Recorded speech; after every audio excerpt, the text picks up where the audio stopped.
Good morning, everyone, and welcome to the Baylin Technologies Kaelus Acquisition Conference Call. Today is Thursday, December the 4th, and joining us today is CEO Leighton Carroll. He will present an overview of the acquisition and its rationale, after which he will respond to questions. Before we begin, I would like to remind everyone that certain statements made today may contain forward-looking statements that are subject to known and unknown risks, uncertainties, and other factors. For a complete description of the risks and uncertainties facing the company, please refer to the MD&A and other continuous disclosure filings available on the SEDAR website. And with that, I now pass it on to CEO Leighton Carroll. All right, awesome. Thanks, everybody. It has been quite the journey getting here, but we're obviously very excited. We finally were able to do the announcement and can now talk publicly about this. We tend to talk about Baylin in chapters, and Baylin 1.0. A lot of people are familiar with it, but basically pre-Q3 of 2001, we had 4 business units, and for just the first 6 months of 2021, we were negative 15 in adjusted EBITDA, 40 million in debt, 15% gross margins. Baylin 2.0 today, I couldn't be prouder of the team and what we've accomplished.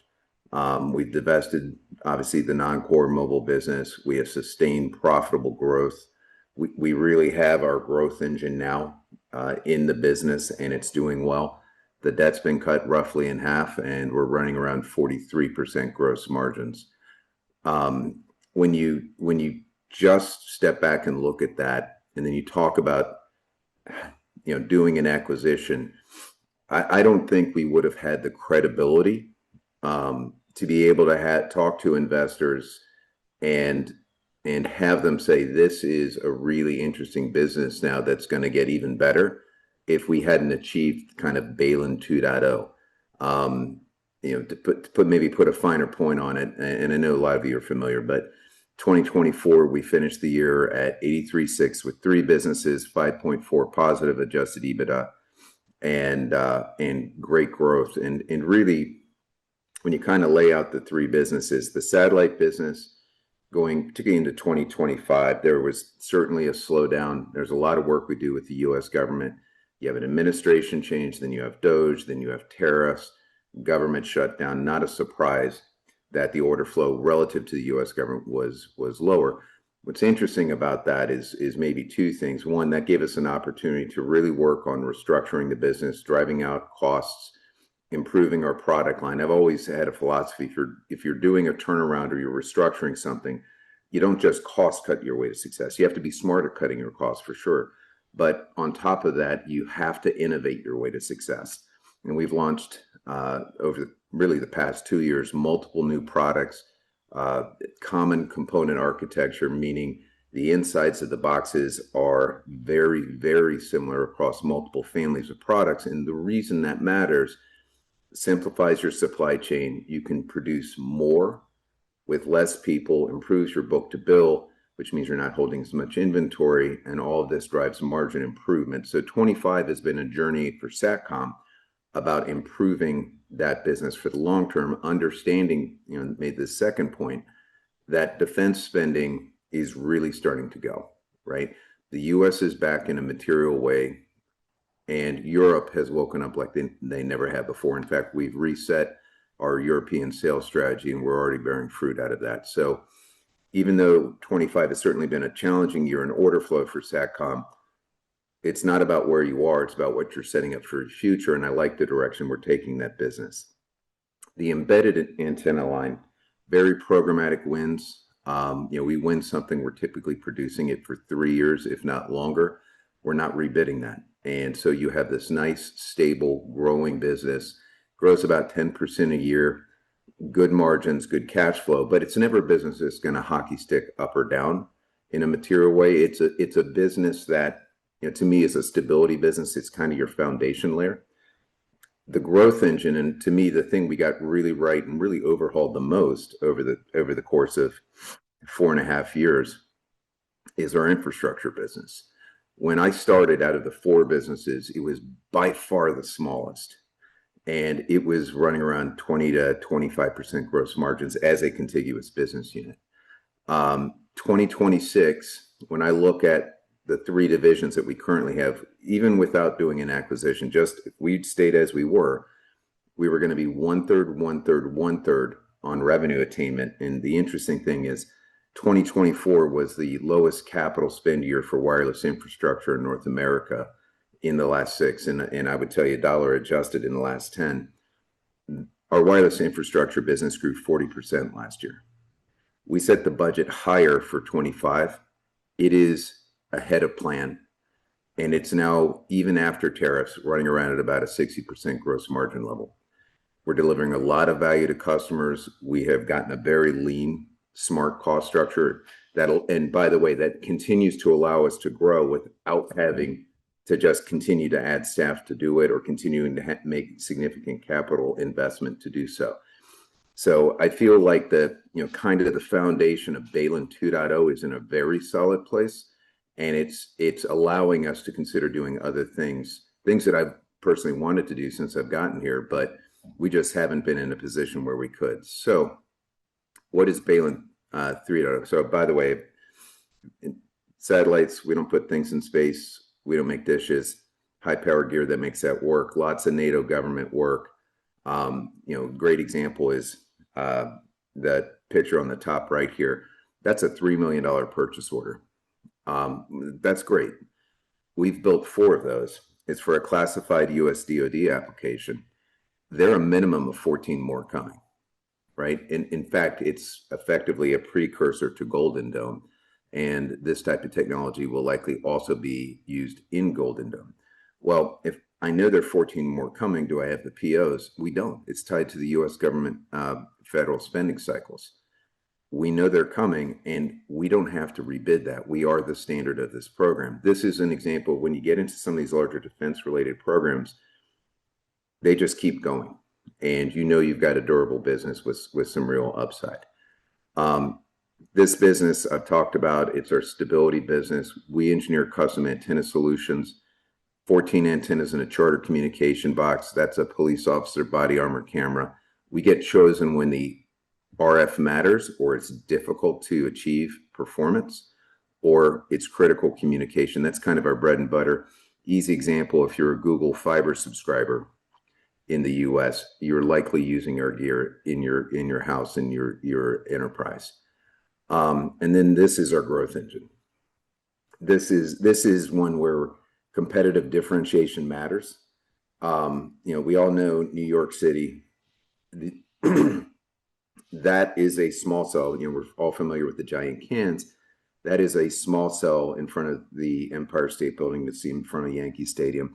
Places like New York, Boston, they didn't want the traditional cans.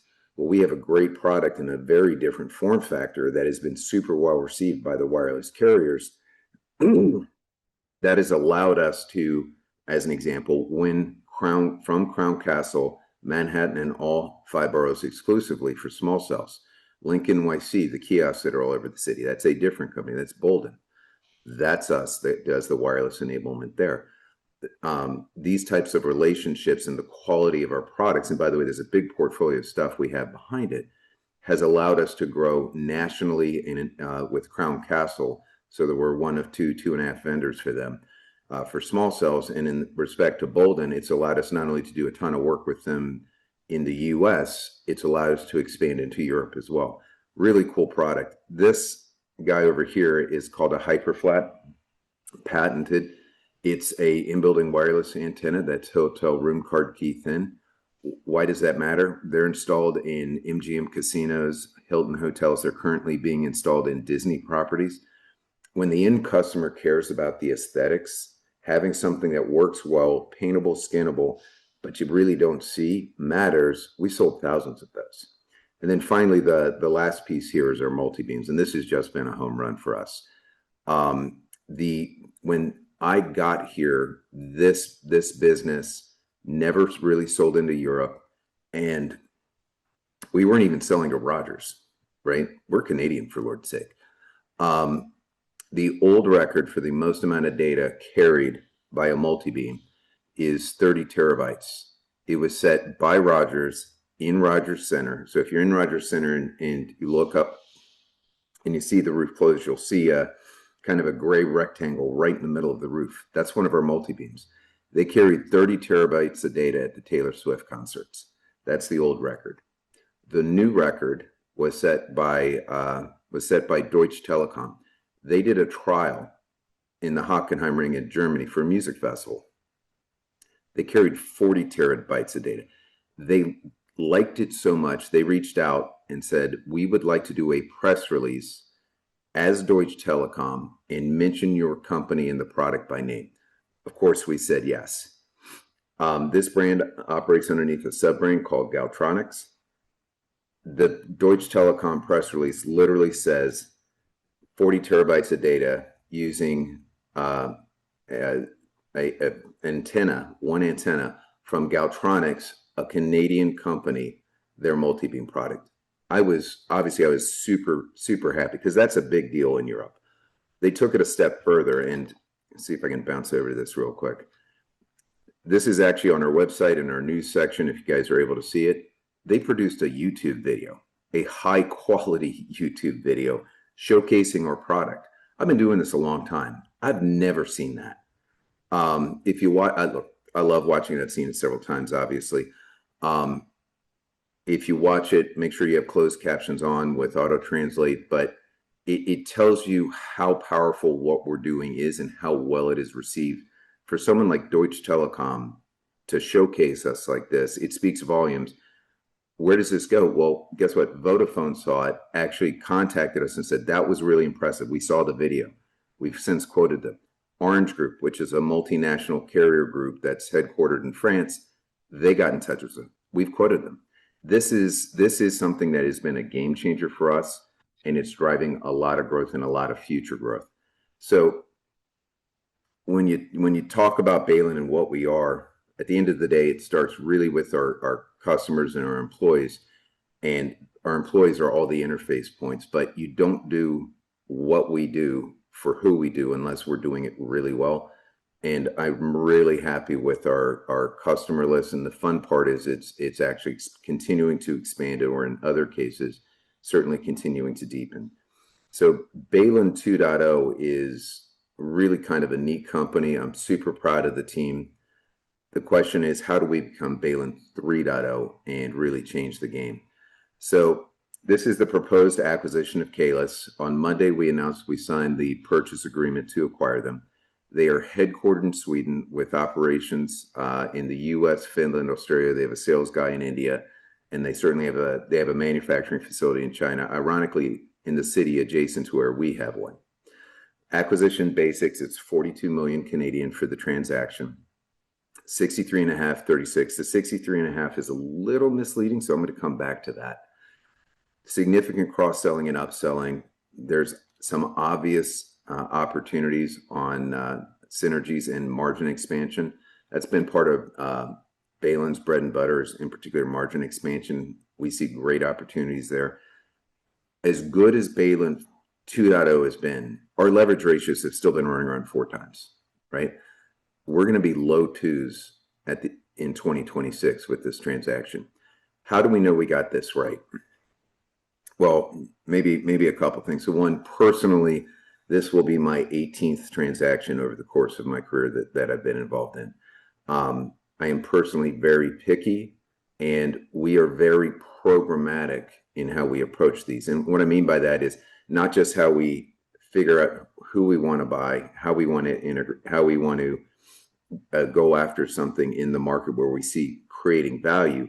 But once we've gotten to that point, for example, we had them under LOI, we hadn't gotten to the SPA. We didn't just do due diligence, the QOV, all the normal stuff. We did heavy integration planning, because when we close, I want us to have a plan. I want both teams to have signed off on it. I want us to know how we're going to market and how we're driving incremental value for doing this acquisition. You don't start planning day of close. You start planning as soon as possible, get a good plan together with all the moving pieces, sign off on both sides, clear reporting structures, game plan for customers, and you have it baked. So when you do close, you can create value. The other reason I know this is a good acquisition.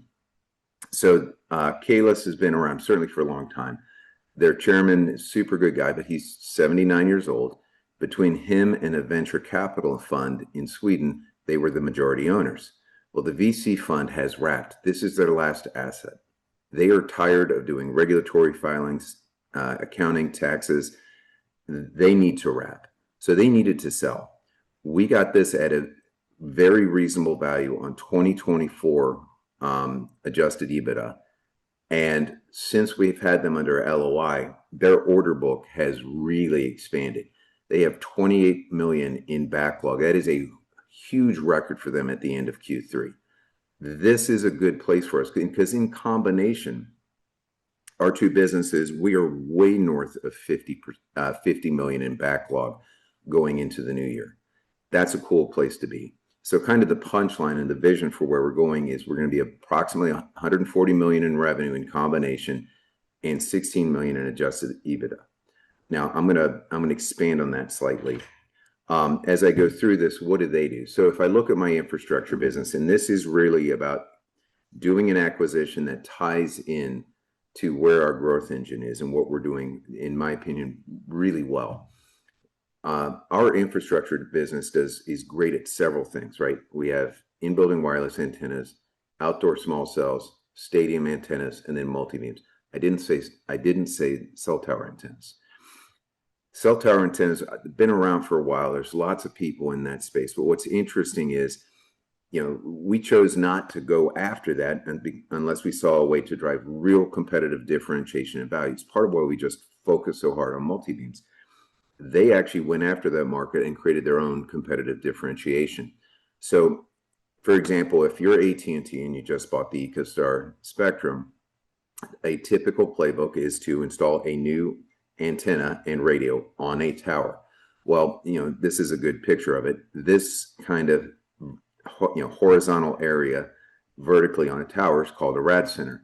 Every single antenna and radio you put up there is an additional rent.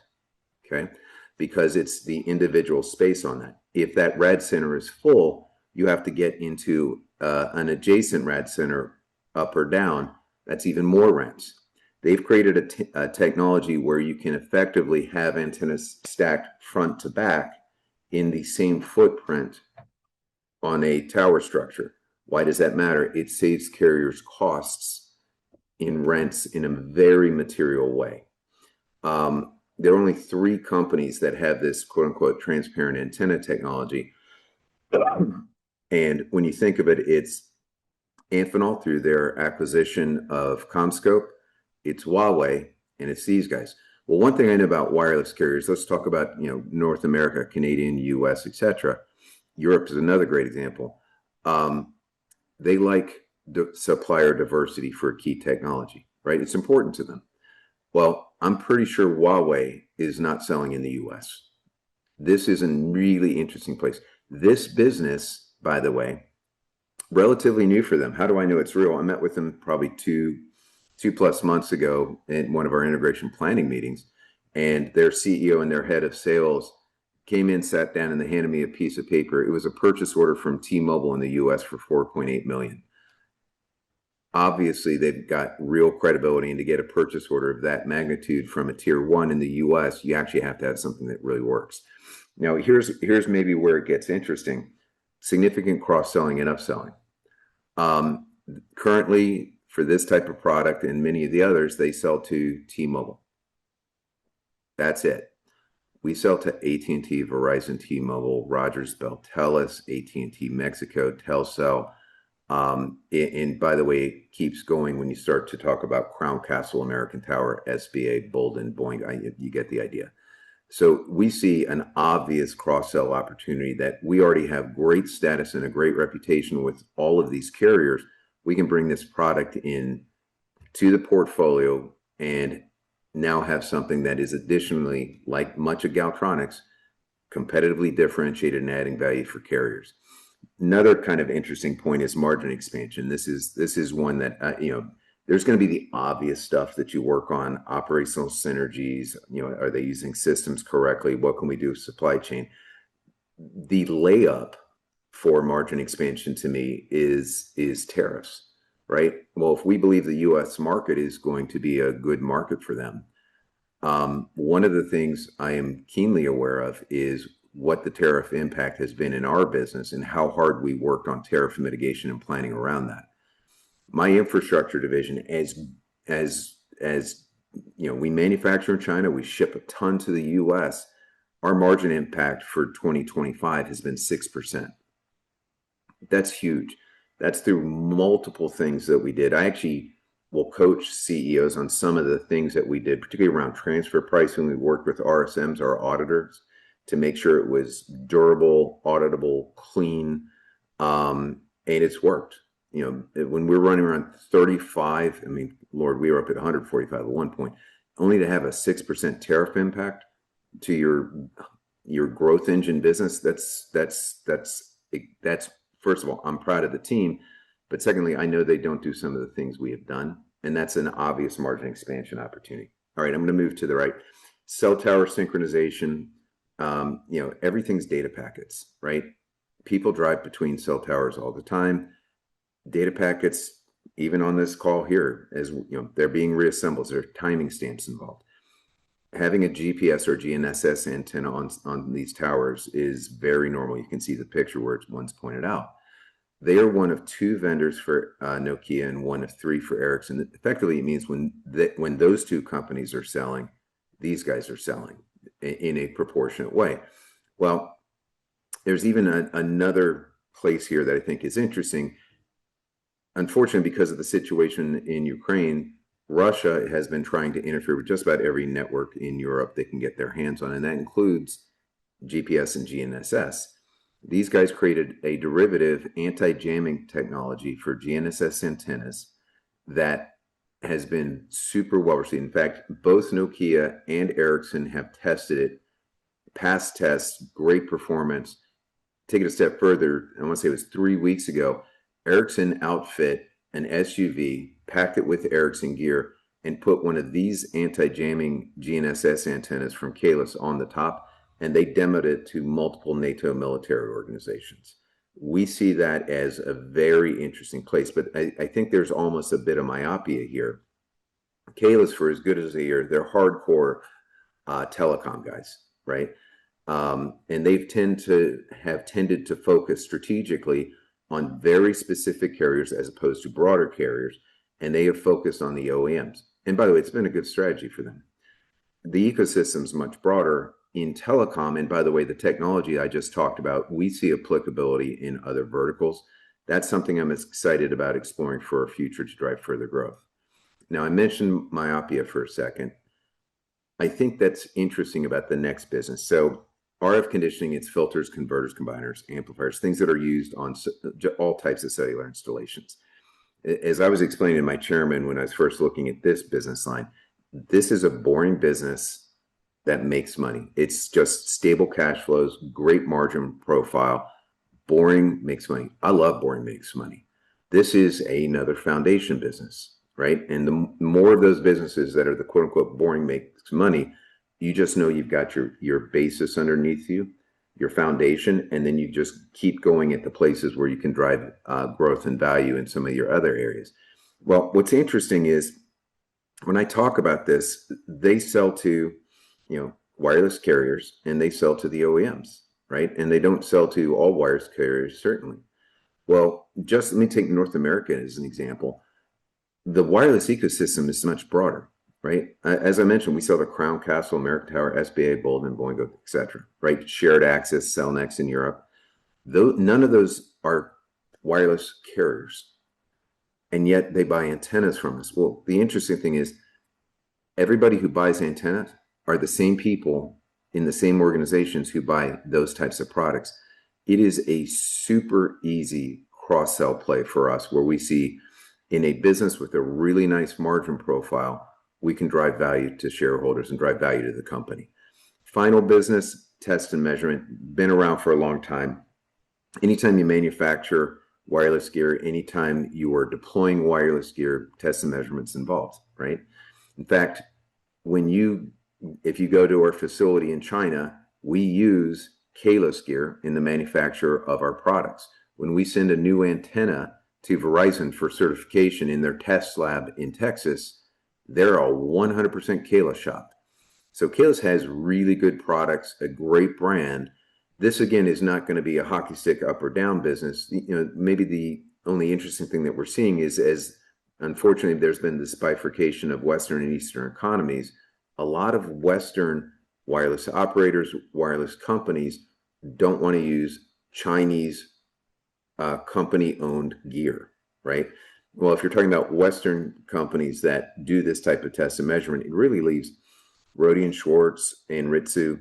So nice business. I don't think it's going to explode in any way, but again, a nice business and a nice piece of the pie, so to speak. So when I look at this, I get really excited about the stuff to the left and where it's going. I see a lot of cross-sell and upselling opportunities, and then we see opportunities to improve margins really on the left-hand side of the board in a pretty material way.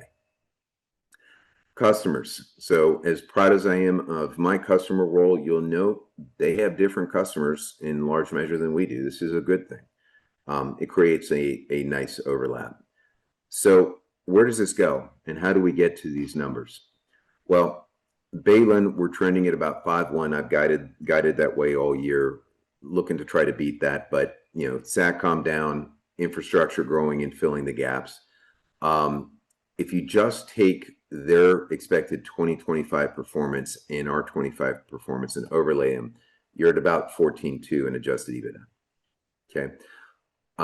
When we did this, and it was important for me to do it this way, this is a 1 + 1 = 2 exercise. Now, most times when you're doing M&A, you're going to go 1 + 1 = 3, or 1 + 1 = 2.5, or 2.8, or whatever the number is, right?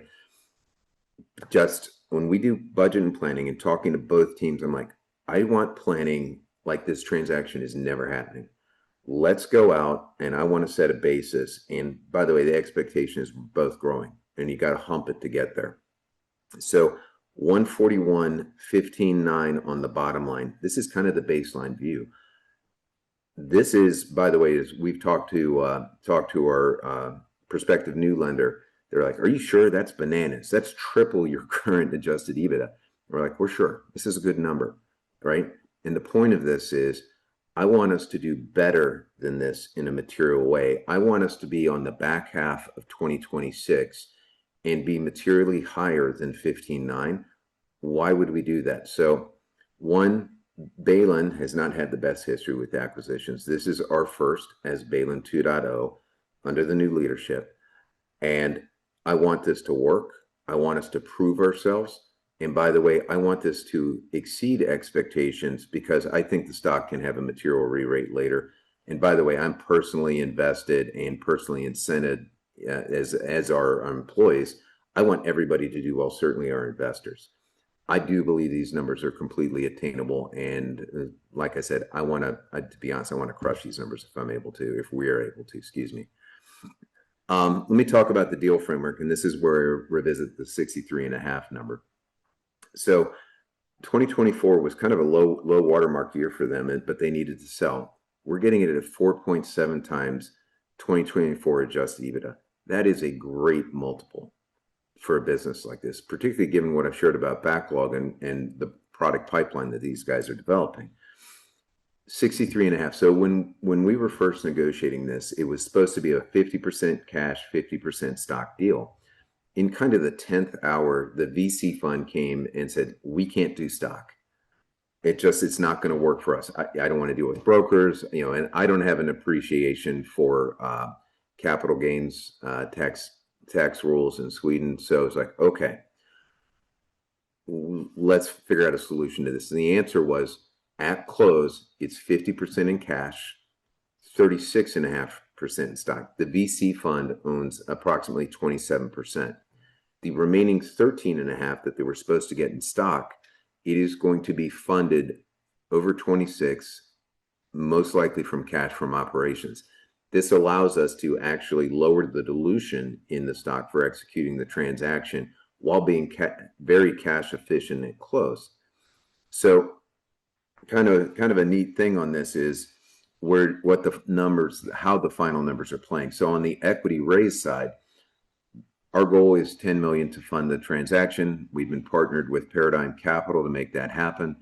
We are well on our way to doing this. Obviously, our chairman is supporting the transaction. We're, the subscription receipts for this, we're closing and like funding the escrow on December 18th. So we're legitimately in the final throes, and I am honestly highly confident that we have this. In fact, we put out the press release to that, and we're let's put it this way. I know this will get funded at this point. In fact, if anything, I would like to have more people participate, A, because I think it would be good for them, B, because as amazing as our chairman has been in supporting this, the lower the number that he participates, the better it is. He's diluted. He owns a much lower percentage of the company. We all see that as beneficial, and I think the people who will be participating now will do very well. Conversely, if people don't participate and we're just getting the message out, and then they decided to come and take a look later, that's a good thing, because I really like where we're going. Debt financing. So we've had a long, very productive relationship with RBC. We have been whittling that down over time. I think we're a tick above $10 million now in outstanding debt with RBC. We have executed a non-binding term sheet, $30.9 million with a Canadian lender, and the proceeds are going to be used to fund the transaction plus deal costs. Based on our forecasts, our net debt of $30 million, we're going to be at a sub 2.3 leverage ratio. And if we outperform, it gets even better with a chance to go below 2, which is pretty cool. The other thing on this, for all the work on transactions, we do this raise, we have 4.2 million, right? This is completely separate. Like, just we get this deal done. There is 4.2 million in cash for working capital in Sweden. In other words, we're not going to have to write a check to go fund that. It means that's baked. That business can run and has the runway to keep growing because the cash is there. Secondly, there's 4.1 million in fresh working capital in Baylin, which means I can service the debt, I can invest in specific growth opportunities. And maybe the one final point to make there is, when you have run a business like we've had to run Baylin for the past 4+ years, you have to be cash and capital efficient. That isn't changing. We're not suddenly going to have a bunch of money. Okay, what do we go buy? No. We're going to drive this business forward and continue to be lean and focused, because that leanness, the lessons learned of going through something so hard as this turnaround, are going to pay dividends in the future years. And we anticipate continuing to run a very lean operation as we move forward. So the investment summary, look, the obvious, this is positioning us for long-term growth, not just 26, right? I want to beat 26, and then 27 needs to be bigger, and 28's bigger. Obviously, this is a really good acquisition in terms of the purchase price. Strengthens our balance sheet, as I've talked about. Leverage goes significantly down. There's clear synergies and margin expansion. And look, at the end of the day, when you're running a public company, if you're doing a transaction, you better dang well know that you're creating long-term shareholder value. I fully believe that's going to happen. This is, for me personally, I get value out of this as a shareholder and with my incentives. I think our investors will as well. And then maybe a final point is, well, what comes next? What's Baylin 4.0? Well, if we do what I expect we'll do, our balance sheet continues to improve. We're sub 2 leverage ratio. Stock price materially increases, which I absolutely expect it will. This may not be the end of the story here. We'll have a great business, right? But this is 18 for me personally. Do we do 19? Do we do 20? Do we keep, we operate, particularly on the infrastructure side, in a pretty fragmented market. Are there opportunities to go buy additional assets, continue to add revenue diversity, customer diversity, and geographic diversity? Absolutely. But this will allow us to do that in the coming years and build a much bigger company that is going to be really interesting, not just for investors, but certainly for our customers. The other thing is, when you're building a company and you have a 40% growth rate in such a terrible capital market picture, a lot of people start going, what are they doing? we should try to go buy those guys. And we've had those feelers, right? That has happened affirmatively. In fact, twice between LOI and SPA, I've had people come and say, man, you guys have got something special. We want to do something. That's great. But the correct answer is not no, but not yet. And that doesn't mean we're going to do it. But it's interesting. Why? Well, if you're selling a business with a 5 handle and your adjusted EBITDA and running around 20 million in debt versus running a business that's 16, 17, 18 and growing in adjusted EBITDA with, call it 28 million in debt, or hopefully a lower number by then, doesn't take the biggest genius to figure out that there's going to be more value on the table at the later date. So I think that is also an interesting angle for investors to consider. I'm not saying there's a path. I'm not saying any of this is predetermined by any means, but I like the setup and I like where we're going. Martin, I think that concludes the presentation. Happy to take questions. All right, thank you. Now we will open it up for some questions. Our audience members, please type your questions into the Zoom Q&A box, and we will address those questions. Firstly, from the Q&A, do your 2026 projections include synergies? No, that's the idea of the 1 + 1 = 2. I one of my smart board members said, have you done the full financial analysis on what synergies will be and what your projections are? And the truthful answer was no, we have not. We are a very thin team at Baylin, and that's on purpose because we've been doing a turnaround. We've been running to get this transaction done and determine how to create value. Clearly, when I was doing M&A at AT&T, synergy planning was a big deal. You had that in your plans, you had that in your budget, but we also had armies. We had people who could just focus on that and get that baked. In this case, to me, just the 1 + 1 = 2, no synergies, is a really good number. And then as we execute both on cross-selling and then margin expansion and taking cost out, it gives us an opportunity to outperform that 15.9 number. What is the immediate low-hanging fruit to increase sales and expand margins? I would say 2 things. One, things coming into the U.S. I would say that around tariff and tariff mitigation, that to me is a super low-hanging fruit. What we did with transfer pricing, and meaning anything that was not tied directly to the manufacturer of a product, and every business has overheads. If you go back to 2023 as an example, our cost of goods sold included a lot of overheads, engineering support, HR, tax, and everything was in the cost of the product on a unit basis. That's how we tracked it. Well, when tariffs happen, tariff is really about the raw costs to build something. We took everything that wasn't like in the direct product or the manufacturer of said direct product. Effectively, we're able to move it to a services contract separate, which isn't tariffs, and that has a material lowering on the impact of the overall tariffs. We still deal with tariffs, and there's certainly a lot of other things we did. These guys, they hadn't known to do that. There's an obvious opportunity to change their margin structure, particularly in the antenna products. The cross-selling, the obvious one is this RF conditioning. It is just, to me, it's just a layup. And it's such an easy bolt-on because the people who are buying our antennas, AT&T, Verizon, T-Mobile, Rogers, Bell, TELUS, all the 3POs, the systems integrators, they also buy that stuff.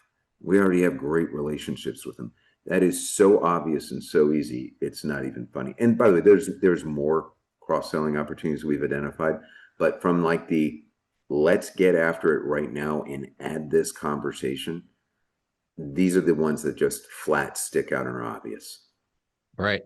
Are Kaelus's margins similar to Baylin's, and should we expect margin and expansion from your current margins? So the short answer is no, but it depends on the product stack. So if I look at the margin profile, the RF conditioning side has the best margin profile in Kaelus. It's a very mature business. They've been smart about their cost structures.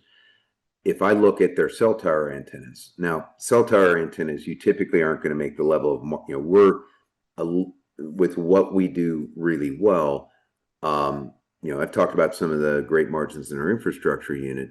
That is because of certain key products and how it plays on the playing field, how we manufacture, how we've gone about things, and ultimately the use cases that they're sold into. Cell tower antennas, you tend to have a much larger addressable market, more competition, you tend to have a lower margin profile. Now, their cell tower antenna business is what, let's just say mid 30s in terms of margin profile, nowhere near close what we're doing on our infrastructure business. Now, do I expect that margin profile will go up as we work on improving their products, manufacturability, the stuff on tariffs, et cetera? Yes, absolutely do. I see margin expansion there. Do I see us, running around 43% today, going higher on margins as Baylin 2.0? Yes. In combination with Kaelus, I would actually say no. But it doesn't take a math genius to say, okay, if I'm X on about 80 million or Y, and it's not that materially lower on 140 million plus, the bottom line number is bigger materially. And then over time, we can, obviously it's part of our bread and butter, we'll continue to work on margin expansion. So I actually think that the raw numbers will go down post-acquisition, particularly for 26. And it's just, you don't expand margins overnight. We didn't get to 43 from 15 in a day. It took a lot of work by a lot of smart people, and it was a long journey getting there. We expect we'll be able to do some of those things here, hopefully faster than the Baylin journey. But I don't see it being overnight. So meaning margin expansion will start in 26, roll into 27, and guess what will continue to be a theme for us thereafter. Are any Swedish institutional investors participating in the equity issue? Short answer is no. However, the Kaelus leadership, and particularly their chairman, are actually very excited about the combination. The chairman told me that for his shares, and by the way, anybody on the Kaelus side who is getting shares in Baylin has lockups. I probably should have mentioned that previously. But as a Canadian-owned business, we working with Paradigm, we've really done the capital raise home field in Canada, being Canadian with Canadian investors, and we've had great reception. People love the transaction. People love where this is going, and they love the concept of being able to uncork this level of growth in a company that was almost dead at one point and has rebounded in a pretty neat way. Going to, hey, this is now getting to be a real business with further upside. People love the story. So for us, it was really around home field. And we've had a lot of people who really like where this combination is going to lead us. Will this transaction change the makeup of the Baylin board, and will any Kaelus management be joining the board? So the short answer is no, but let me caveat that. So Harold Wolkin was obviously on our board, was a friend, super smart guy, really a nice human being, and unfortunately ultimately lost a battle with a health issue. So we currently do have an open board seat. Kaelus, their chairman, he will likely be joining our board as an observer.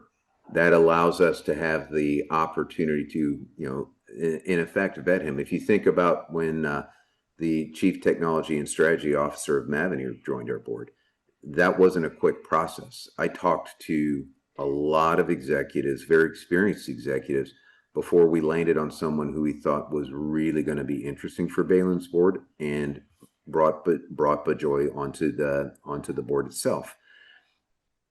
We're being thoughtful in our approach in that, so that when we look at their chairman, is it a good fit? Is he going to be a long-term shareholder? Are we adding value? Conversely, we do have an open board seat. What's the right person to fill that and add additional expertise? So I wouldn't say we're shuffling the board, and that would be so far from the story. But we given what has transpired, we are looking to add additional expertise to the board, and we are looking at, and having conversations with the chairman, say, let's start this relationship the right way, have you come on as an observer, have conversations, and then we'll make decisions in the future. Will you be retiring the RBC debt with the new lending package? Yes, 100%.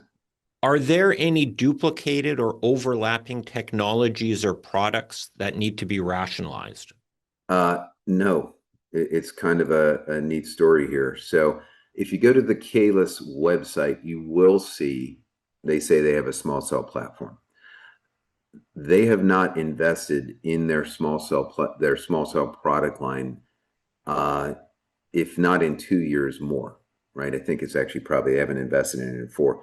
We're huge in small cells. We're actually AT&T's #1 small cell provider. Verizon, I mean, this week, $250,000 orders just keep coming. Boom, boom. It's all small cells setting up for 26. We're super strong in small cells. They actually haven't invested there. Our portfolio is likely to be sold over there, right? They will get rebranded Kaelus, a Galtronics company. In fact, we purposely chose not to say Baylin because Galtronics is the infrastructure brand. And because we have this really interesting portfolio, guess what? They're in Europe. They have customer relationships in Europe we don't have. We can take our portfolio, small cells, in-building wireless, multi-beams, etc.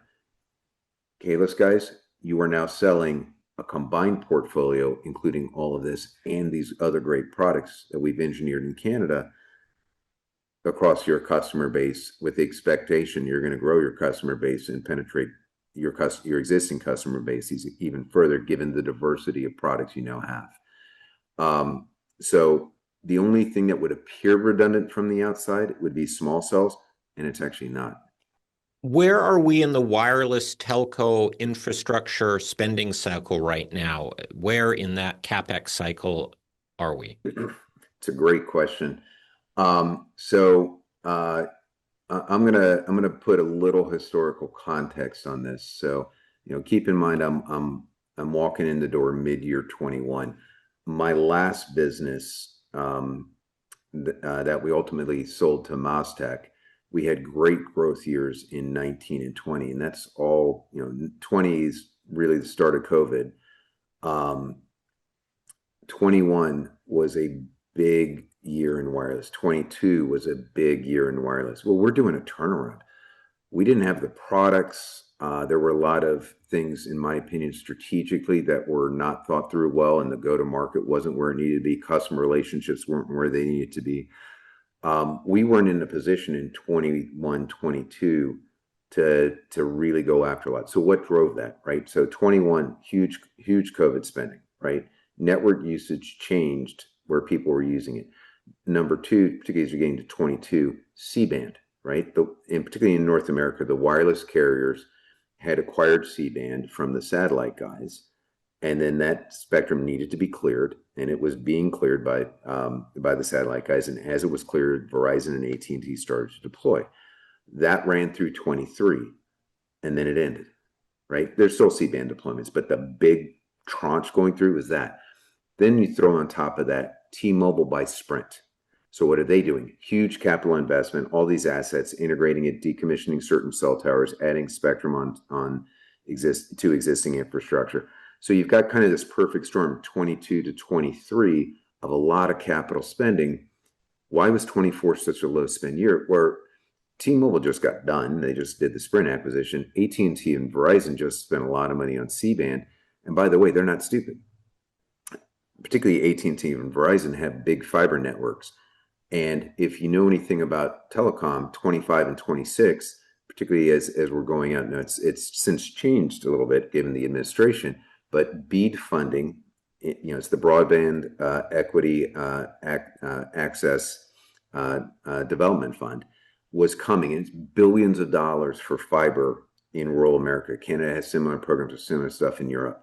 That's all coming with a lot of money behind it. Well, if you know it's coming 25 to 26, what is it going to do? Your costs are going to go up. You're going to be fighting for resources. Supply chains are going to get constrained. So Verizon, AT&T said, you know what? We've already spent all this money on our wireless networks. We need to go and invest in fiber now before all this BEAD stuff starts to happen. And they did. They swung very hard into the fiber side of the networks, really starting in late 23 and certainly in 24. It's why 24 was the lowest capital spend cycle. Well, there's this little kind of universal truth about wireless technology. Wireless data usage just continues to grow. More devices, more applications. Ericsson does a great paper, kind of a summary thing every year, and they show the amount of data that just continues to grow by geography. In North America, Europe, very, very similar. Well, guess what? What does that mean? Oh no, we got to go back and start investing. We expected that, and there are third-party reports that definitely show this. 25 was going to be better than 24. That is true. That has happened. 26 will be better than 25. I believe that completely. 27 will continue. And then, by the way, when you get to 2030, what are we going to be doing? Every 10 years is a G, right? So 5G, when did it come out? It's really around 2020, give or take. When did 4G come out? 2010. When was 3G? 2000. You get the idea. 6G is coming. That will have new spectrum associated with it, new use cases. And there's almost always a big spending cycle kind of right around that turn of the decade timeframe. So it's one of the reasons I'm so excited about Baylin 2.0 and infrastructure. In 2024 was such a terrible year. We grew that much. Guess what? We're finally going to have a rising tide, and we're already taking market share and getting a lot right with our customers. We're going to continue to grow and have a tailwind finally, as opposed to what we've been dealing with, which is a turnaround in a rising interest rate environment with a softening markets. It's been a journey. I like where this is going in capital spending cycles, particularly for around wireless infrastructure, where these guys plays, is expected to grow incrementally over the next several years. How long do you think it would take until you could contemplate additional acquisitions? And is there a segment or market you are most interested in? Another good question. The first play that we're going to do, it needs to rhyme with something that we're already growing with. That's obvious. And it needs to add revenue, product diversity, customer diversity, and geographic diversity. To me, Kaelus really hits the sweet spot there. How fast would we consider doing another one? Look, I think my CFO thinks I'm crazy sometimes to go and do some of the evaluations we do and look at different things. But I think the reality of this is, while I've had certainly a lot of experience, a lot of the people in my company have not, or they've had limited experience with acquiring a company, integrating it correctly, being on one team, and driving real value. I want us to get those lessons learned, right? That's important because that's part of your basis to be able to do it again. I think that before we would evaluate or start considering doing another one, it would be at least a year out post-close. I mean, if there's a great opportunity and something we're getting at a multiple like this, okay, I may change my mind. But I would want us to be very thoughtful about the right time to go do it. And then what we go do, there are plenty of companies who rhyme with Kaelus or with the Galtronics infrastructure business. Do I want to buy another one of those? Only if there's real value and I'm going to get some unique capabilities or something that I know I can grow, that we can grow in our business.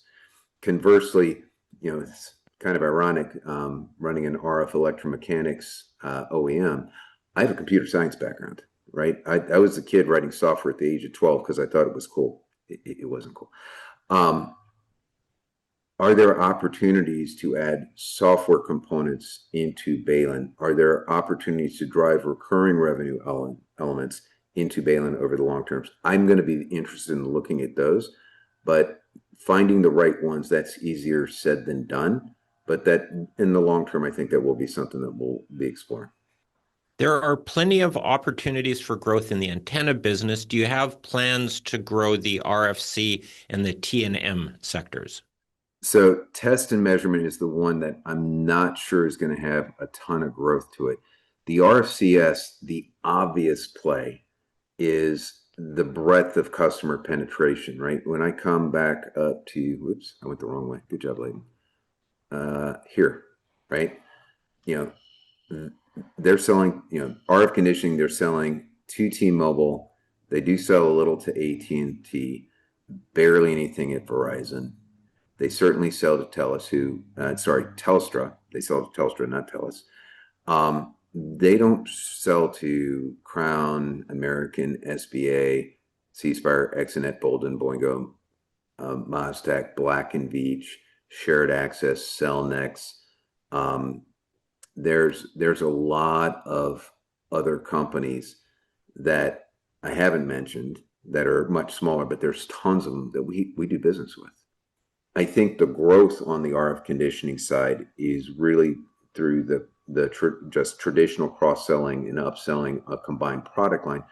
I was at an investor conference yesterday talking to a bunch of investors, and a way to think about this is in wireless infrastructure. If you take it as a broad category, underneath the Ericssons and Nokias and Samsungs of the world, who are kind of the big box guys, there's a lot of fragmentation.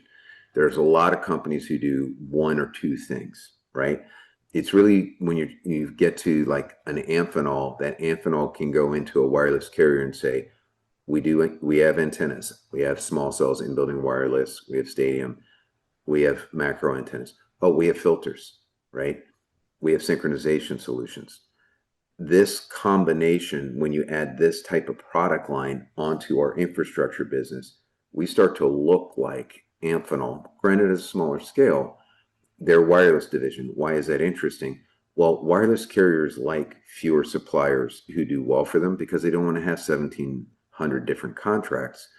We now become more of a one-stop shop to carriers, not just in North America, but in Europe, and someone who can stand up and perform just as well as Amphenol. And by the way, we're actually leaner and meaner. And no disrespect to Amphenol, it's a great company, well run, but they have a lot of girth. And one of Baylin's calling cards, Galtronics calling cards, is we're nimble, we're fast, and we're responsive. Continuing that, and then having a breadth of products, it gets interesting for a lot of our customers. Hey, I can just work with these guys. I don't have to go to 5-6 people. And one final question here. How much of a challenge are the direct-to-cell infrastructures deployed by AST Space and Starlink? Well, they're actually not that big an issue. So, look, Starlink is an amazing technology. Um, I'm a geek at heart, so I can talk about it all day. What they've engineered and done is fantastic, particularly if you're in rural places, right? It is the way that we see it in the D2D space, which is what it's broadly called, direct to device. The satellite direct to device space. It is a great technology for underserved areas, right? It is a great technology for emergency situations. The Apple Global Star deal is a great example of that. The AST Space Mobile thing, they certainly have a lot of pretty solid customers. It's what's called a bent pipe technology. It's not huge throughput. It's not huge bandwidth capable.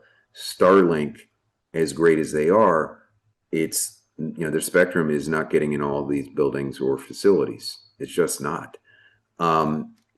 We see it as complementary. If you talk to people in the industry who are in this space, they know they need to do it, and a lot of times it's a regulatory play to have coverage in all these places. For wireless carriers, finding a business model where the funds that they're putting into supporting this type of technology, that is incredibly difficult. Most of the wireless carrier guys I talk to is like, yeah, no, we know we need to do it, but we don't know how we're going to make any money on it. We see it as a complementary technology. Sometimes complementary technologies can become threats in the future, so you have to continue to monitor them. But based on what we're seeing in particular the behavior of our customers, they're continuing to spend on their wireless networks. And that behavior is not changing. And in fact, if anything, we're outgrowing our competition based in large measure because the wireless carriers are continuing to spend on the traditional network infrastructure because they need to. It's robust, and those other adjacent technologies are not going to solve for those same issues. Thank you. There are no further questions at this time. Leighton, would you like to make any final comments before concluding this conference call? Yeah, look, I'm excited. I'm proud of the team for what we've accomplished. Baylin 1.0 to 2.0. My guess is we'll close in January. This transaction. I'm looking forward to working with the team from Kaelus and building Baylin 3.0 and having a really good 26 and hopefully proving ourselves that not only did we do a good acquisition with a great fit, but we grew it in a material way and delivered real shareholder value. And I appreciate everyone's support on this journey.